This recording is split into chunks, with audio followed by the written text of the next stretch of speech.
రేపే ఆఖరి కార్తీక శుక్రవారం. పరమ పవిత్రమైన రోజు. లక్ష్మీదేవికి ఎంతో ఇష్టమైన రోజు.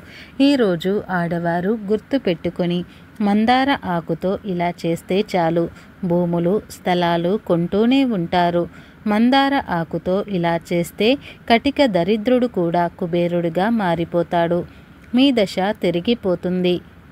మందార చెట్టు అనేది దేవతా వృక్షం కనుక మందార చెట్టు యొక్క ఆకుతో ఈ పరిహారం చేసుకుంటే బ్రహ్మాండమైన ఫలితం వస్తుంది. ఏదో ఒక విధంగా భూములు, ఇళ్ల స్థలాలు, సొంత ఇంటి కల నెరవేర్చుకోగలుగుతారు. అపార్ట్మెంట్లు కొనుక్కునే అవకాశం కూడా వస్తుంది. అన్ని వైపుల నుండి ధనం దూసుకు వస్తుంది. ఆ ధనంతో స్థలాలు, భూములు కొనుక్కునే ఫలితాలు వస్తాయి. కనుక ఈ కార్తీక శుక్రవారం రోజు చక్కగా ఈ పరిహారాన్ని చేసుకోండి. ప్రతి మనిషికి స్థలాలు కొనుక్కోవాలని, భూములు కొనుక్కోవాలని, అపార్ట్మెంట్లు కొనాలని, సొంత ఇల్లు కొనాలని ఇలా రకరకాల కోరికలు ఉంటాయి. ఇలా మీకు భూములు కొనుక్కోవాలని, ఇళ్ల స్థలాలు కొనాలని ఉన్నా, ఇల్లు కొనాలని ఉన్నా, అపార్ట్మెంట్లు కొనాలని ఉన్నా చక్కగా ఈ కార్తీక శుక్రవారం రోజున ఈ మందారం ఆకుతో ఇప్పుడు మనం చెప్పుకోబోయే ఈ చిన్న పనిని చేయండి చాలు, అద్భుతమైన ఫలితాలు వస్తాయి. మరి ఇంతకీ కార్తీక శుక్రవారం రోజు మందార ఆకుతో ఏం చేయాలో ఇప్పుడు తెలుసుకుందాం. అంతకన్నా ముందు లక్ష్మీదేవి గుడ్లగూప వాహనం ఎందుకయ్యింది తెలిపే కథను విందాం. లక్ష్మీదేవి చిత్రపటాన్ని చూసినప్పుడు ఆమెకు గుడ్లగూప వాహనంగా ఉండడాన్ని చూస్తుంటాం. లక్ష్మీదేవికి గుడ్లగూప ఎలా వాహనమయ్యింది అనే ప్రశ్న మనల్ని పట్టి పీడిస్తుంది. దానికి సమాధానంగా పురాణాలలో ఒక కథ కనబడుతుంది. ఒకప్పుడు కౌశికుడు అనే ఒక గొప్ప విష్ణు భక్తుడు ఉండేవాడు. అతడు గొప్ప సంగీత విద్వాంసుడు. సుమధురమైన తన గాన మాధుర్యంతో శ్రీ మహావిష్ణువుని ప్రసన్నం చేసుకున్నాడు. స్థూల శరీరాన్ని వీడిన తర్వాత విష్ణు లోకాన్ని చేరుకున్నాడు. శ్రీహరి తన ప్రియ భక్తుని స్వాగతించి అతని గౌరవార్థం అంతరంగిక సంగీత సభ ఒకటి ఏర్పాటు చేశాడు. ఆ సభలో దేవర్షి నారదునికి ప్రవేశం లభించలేదు. తంబురునికి సకల మర్యాదలతో స్వాగతం చెప్పారు. తనకు ప్రవేశం లేకపోవటం అటుంచి తన ప్రత్యర్థి అయిన తంబురకు స్వాగత సత్కారాలు లభించడం చూసిన నారదుడు మండిపడ్డాడు. అయినా తమాయించుకొని లక్ష్మీదేవి మందిరంలో నుంచి లోనికి పోవడానికి ప్రయత్నించాడు. అక్కడ కూడా ఆ దేవి చెలికత్తెలు అడ్డుపడ్డారు. దానితో నారదుడు ఆ మహాలక్ష్మిని శపించాడు. అది తెలిసిన వెంటనే లక్ష్మీనారాయణులు నారదుని ముందు ప్రత్యక్షమయ్యారు. తమను మన్నించమని వేడుకున్నారు. అప్పటికీ నారదునికి కోపం శాంతించింది.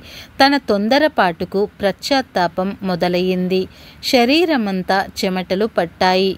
కెలరిగి వాత పెట్టడం బాగా తెలిసిన నారాయణుడు చేసిన దానికి సిగ్గుపడుతున్న నారదుని చూచి అన్నాడు, నారద, నీ కోప కారణం నాకు తెలియను.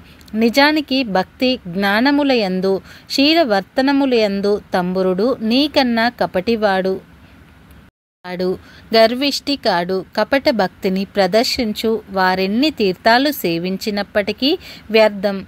భక్తి శ్రద్ధలతో నన్ను కొలుచు వారులకు అవశ్యం వశ్యుడనే సంగీతం చేత నన్ను చేరవచ్చునని చాటి చెప్పుటకే కౌశిక తంబురులను నేను సత్కరించాను. నీ శాపానికేమీ బాధపడటం లేదు. లోకహితమే జరుగుతుంది, చింతించవద్దు. నారదునికి అప్పటికి జ్ఞానోదయం అయ్యింది. ఓ దేవదేవ, నా తప్పులను క్షమించుము. అవివేకము వలె ప్రవర్తించాను, నన్ను కాపాడుము. తుంబర కౌశికుల వలె సంగీతంలో మేటినైతి ఇంతటి విపరీతం జరిగి ఉండేది కాదు కదా అంటూ కట్టెలు తెంచుకొని ప్రవహిస్తున్న కన్నీటి వరద మధ్య నారదుడు నారాయణుని పాదాల మీద పడ్డాడు. భక్తుని పశ్చాత్తాపం భగవంతుని హృదయాన్ని కరిగించింది. తన దివ్య హస్తాలతో నారదుని పైకి లేపాడు. ధైర్యం చెప్పాడు. సంగీతం నేర్చుకోవాలన్న కుతూహలం నిజంగా ఉంటే తాను చెప్పినట్లు చేయమన్నాడు. ఉత్తరాన మానస సరోవరానికి అవతల ఒక పర్వత శిఖరం ఉంది. దానిమీద ఒక దీవాంతం ఉంది. ఆ ఊలుకపతికి శుశ్రూష చేసి సంగీతంలో మేటివి కమ్మని దీవించాడు. శ్రీమన్నారాయణునికి కృతజ్ఞతలు ప్రకటిస్తూ చేతులు జోడించిన నారదుడు సెలవు పుచ్చుకున్నాడు. వెంటనే మనోవేగంతో మానస సరోవరం చేరుకున్నాడు. కమ్మని సంగీతం అస్పష్టంగా వినిపిస్తుంది. తెరలు తెరలుగా వస్తున్న ఆ గాన మాధుర్యాన్ని పట్టుకొని అవలిగిరి శిఖరం చేరాడు. గంధర్వ, కిన్నెర, కింపురుష అప్సరసాదులెందరో అక్కడ సంగీతాభ్యాసం చేస్తున్నారు. వారి మధ్య గురుపీఠం మీద దివ్య కాంతులతో ప్రకాశిస్తున్న గానబంధు నారదుని చూడగానే వినయంతో ఆసనం దిగి ఎదురేగాడు. ఆనందంగా ఆసనం చూపి కుశల ప్రశ్నలు వేశాడు. ఏతెంచిన కారణం చెప్పమని ప్రార్థించాడు నారదుడు. గానబంధు వినయానికి, సంగీత పాటవానికి ఆశ్చర్యపోయాడు. తనకు తెలియని ఈ సంగీతవేత్త ఎవరని ఆలోచనలో పడ్డాడు. అతడెవరైతేనేం, తనకు కావలసినది సంగీత విద్య. ఉలుకాపతికి నమస్కరించి జపతపాదులను సాధ్యం కాని శ్రీహరిని తుంబుర కౌశికులు గాన మాధుర్యంతో వశం చేసుకున్నారని, తనకు అలాంటి దివ్యగాన విద్యను ప్రసాదించమని వేడుకున్నాడు. గానబంధు నారదుణ్ణి ఆంతర్యం గ్రహించి ముందు తానెవరో వివరింపసాగాడు. పూర్వం భువనేశుడనే రాజు ఉండేవాడు. అతడు చాలా జాలి గుండె కలవాడు. ధర్మవర్తనుడు. సాంప్రదాయానుసారం ధర్మ కార్యాలన్నీ క్రమం తప్పకుండా నిర్వహించాడు. అటువంటి ఉత్తమ పాలకుడు సంగీతాన్ని మాత్రం నిషేధించాడు. ఎవరైనా గానాలాపన చేస్తే మరణశిక్ష విధించమని మంత్రులకు చెప్పాడు. భగవంతుని కూడా భక్తి గీతాలతో స్తుతించకూడదని చాటించాడు. ఒకరోజు హరిమిత్రుడు అనే భక్తుడు రాజాజ్ఞను మరచిపోయి భగవంతుని కీర్తిస్తూ గానం చేశాడు. ఆ గాన మాధుర్యంలో మునిగిపోయిన ప్రజలు కూడా పాడకూడదన్న విషయాన్ని మర్చిపోయారు. వెంటనే రాజభటులు వచ్చారు. హరిమిత్రుణ్ణి రాజు ముందు నిలబెట్టారు. రాజు ఆలోచించసాగాడు. పాడినవాడు బ్రాహ్మణుడు. బ్రహ్మహత్య మహాపాపం, మరణశిక్షతో సమానమైనది. రాజ్య బహిష్కరణ. ఇలా ఆలోచించి హరిమిత్రుణ్ణి సంపదనంతా స్వాధీనం చేసుకుని రాజ్యం నుండి వెళ్ళగొట్టాడు. కాలచక్రం తిరగడం మానదు కదా. కొంతకాలానికి రాజు మరణించాడు. పుట్టిన ప్రాణి గిట్టక తప్పదు. అలాగే గిట్టిన ప్రాణి కూడా పుట్టక తప్పదు. నరుడుగా మరణించిన రాజు గుడ్లగూపగా జన్మించాడు. దీవాంద జన్మ కాబట్టి రాత్రులందే ఆహారం సంపాదించుకోవాలి. తిండి ఒక సమస్యగా తయారయ్యింది. పురాకృత దోష ఫలితం కాబోలు. ఒకసారి 4 రోజులైనా ఆహారం దొరకలేదు. ఆకలి దుర్లభమైనది. చివరికి మరణాన్ని ఆహ్వానించాడు. అతడు పూర్వజన్మలో చేసుకున్న సుకృతం వల్ల మరణదేవత యమధర్మరాజుకు వచ్చి ఎదురుగా నిలబడ్డాడు. ప్రాణం తీయకుండా ఎదురుగా నిలబడ్డ యముణ్ణి చూచి, ధర్మరాజా, ఎందుకు ఈ విధంగా నన్ను బాధ పెడుతున్నావు? నేను గత జన్మలో రాజుగా ప్రజలపై ఎంతవరకు దయాదాక్షిణ్యాలు చూపించాలో అంతవరకు చూపించాను. నీవెందుకు నాపై దయ చూపవు అన్నాడు. భువనేశుడు దివాంద స్థితికి యమధర్మరాజు జాలిపడ్డాడు. తాను చేసిన తప్పేమిటో తెలియకుండా ఎవరైనా శిక్ష అనుభవించడం ధర్మం కాదు కదా. తెలిసినప్పుడే కదా పశ్చాత్తాపం కలిగేది. అలా ఆలోచించి అసలు విషయం చెప్పాడు. దీవాంధమా, నీవు రాజుగా ఉన్నప్పుడు అనేక సత్కార్యాలు చేసిన మాట నిజమే. కానీ పరమాత్ముని వేద మంత్రాలతో మాత్రమే స్తుతించాలని శాసించడం నీ మూర్ఖత్వం. పరమ పావనమైన సంగీతంతో హరికీర్తన చేసిన హరిమిత్రుణ్ణి శిక్షించిన పాపం తక్కువైనదియా? ఆ పాపం ఫలితం కొండంతయై నీకు లభించిన పుణ్యఫలానికి మించిపోయినది. అదే నేడు నిన్ను పట్టి పీడిస్తుంది. విష్ణు భక్తులకు చేసిన కీడు నీకీ అవస్థ తెచ్చిపెట్టింది. దీని నుండి బయటపడటం ఎవరికీ సాధ్యం కాదు. సమవర్తి చెప్పింది విన్నాక గాని దివాంధానికి తాను చేసిన తప్పేమిటో అర్థం కాలేదు. ఏ మార్గంలోనైనా భగవంతుణ్ణి స్తుతించవచ్చన్న జ్ఞానం కలిగినది. చేసిన తప్పుకు క్షమించి ఎలాగైనా బయటపడే మార్గం చూపించమని ధర్మదేవత పాదాల మీద పడ్డాడు. యముని హృదయం కూడా ద్రవించింది. ఊలుకరాజ చేసిన తప్పుకు శిక్ష అనుభవింపక తప్పదు. దీనికి మించిన శిక్ష అనుభవించినచో శిక్షకాలం తగ్గుతుంది. అంగీకరిస్తే ఆ గుహలోని కేగుము. అందులో నీ గత జన్మ దేహం ఉన్నది. అందుండి రోజుకు కొంత మాంసాన్ని చీల్చుకొని భక్షించు. అది పూర్తి అయిన తదనంతరం నీకు శుభం కలుగుతుంది అని దీవించి వెళ్ళాడు. ఓ మహర్షి, ఆ దురదృష్టవంతుడను నేనే. ఆ తరువాత నేనొక రోజు నా శవం వద్ద కూర్చొని ఉండగా దివ్య తేజస్వి అయిన ఒక బ్రాహ్మణుడు రథములో పోతూ నా ముందున్న శవమును చూసి రథాన్ని నిలిపాడు.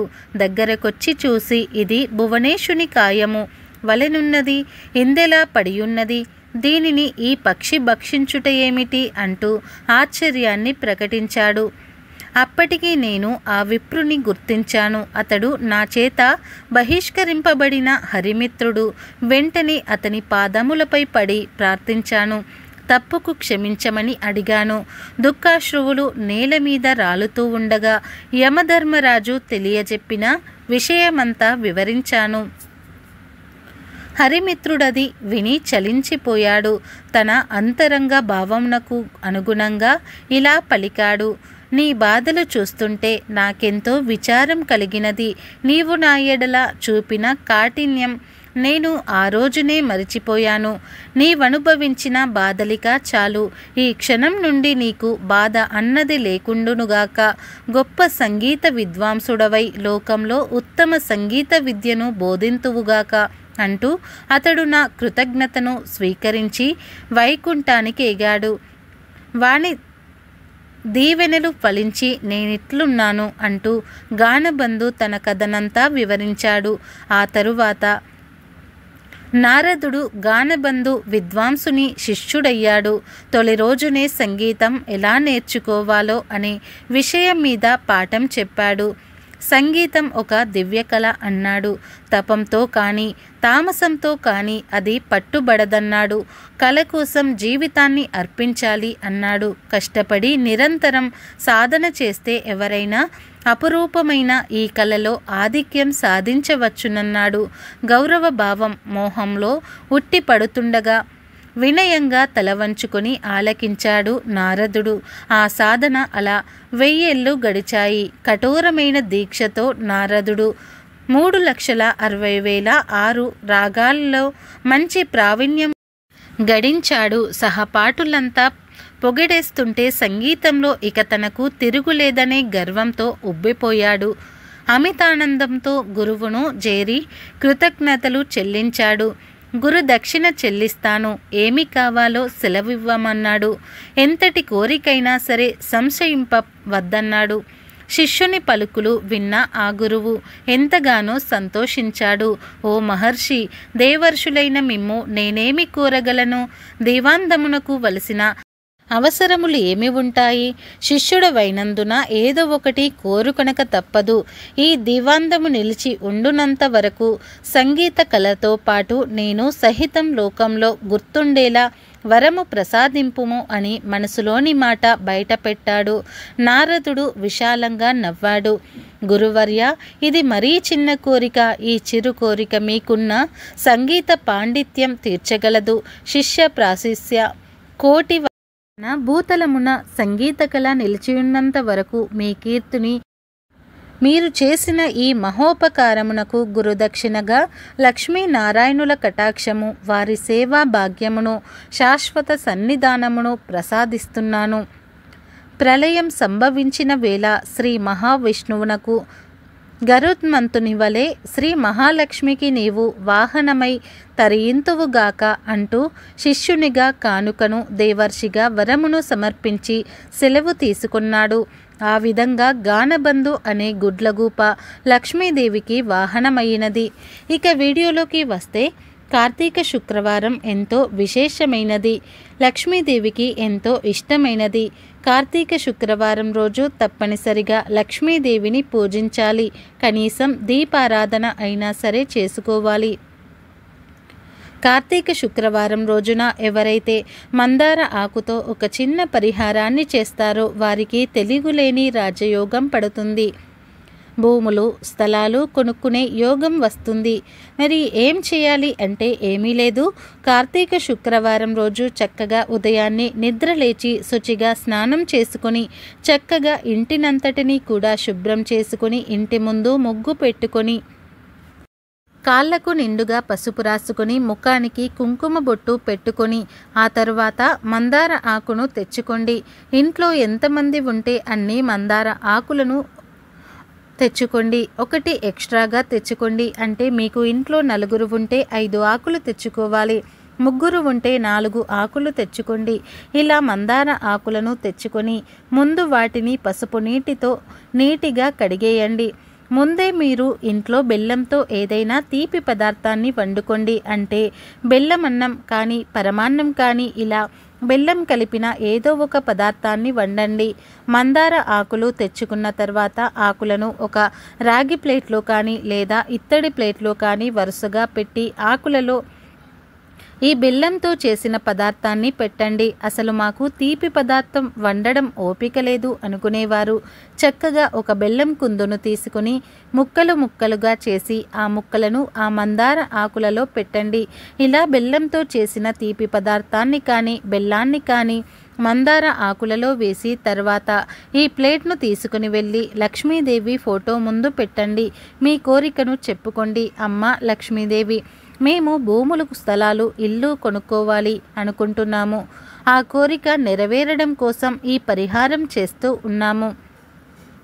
నువ్వే ఈ పరిహారం నెరవేరేలాగా చూడు తల్లి అని వివరంగా అమ్మవారికి సంకల్పం చెప్పుకోండి.